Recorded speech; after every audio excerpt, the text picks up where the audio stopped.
آج کل کے دور میں شادی کرنا اور شادی کرانا بہت مشکل ہو چکا ہے۔ اگر کوئی باپ اپنی بیٹی کی شادی کرنا چاہتا ہے تو اس کے پاس پہلے 10 لاکھ کا جہیز ہونا چاہیے، 5 لاکھ کا کھانا کھلانا چاہیے، دولہے محترم کو گھڑی بھی پہنانی چاہیے، انگوٹھی بھی پہنانی چاہیے، اور مقلاوے کے دن کا کھانا بھی دینا چاہیے، ولیمے کے دن کا ناشتہ بھی دینا چاہیے۔ پھر بیٹی کو رخصت کیا تو سب سسرالیوں میں کپڑے بھی بھیجنے چاہیے، بارات کو جاتے ہوئے بھی ساتھ میں کھانا بھیجنا چاہیے۔ اللہ جانے یہ بیٹی ہے یا کوئی سزا ہے۔ اور ہاں، یہ تب سے شروع ہو جاتا ہے جب منگنی کر دی جاتی ہے۔ کبھی نند آ رہی ہے، کبھی جیٹھانی آ رہی ہے، کبھی چچی ساس آ رہی ہے جی، کبھی ممانی ساس بھی آ رہی ہے جی۔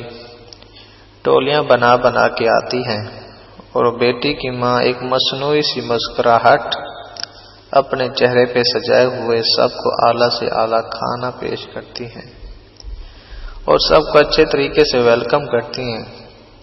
بیچارے باپ کا ایک ایک بال قرضے میں ڈوب جاتا ہے، اور ایسے میں 20 لوگ گھیرے میں لے کر کہتے ہیں جی کتنے بندے بارات میں ساتھ لے کر آئے ہیں؟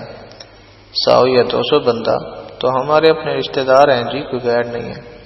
اور باپ جب گھر آتا ہے شام کو تو بیٹی اپنے باپ کا سر دبانے بیٹھ جاتی ہے اور کہتی ہے کہ اس بیچارے باپ کا بال بال میری وجہ سے قرضے میں ہے۔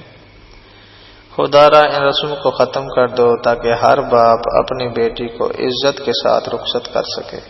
آخر میں دعا گو ہیں کہ خداوند منان ہر پریشان حال باپ کی پریشانی دور فرمائے جو اپنی بیٹیوں کی وجہ سے پریشان ہے، اور خداوند منان ان کی بیٹیوں کو اچھا ہم سفر نصیب فرمائے اور ان کے اچھے مقدر اور نصیب بنائے۔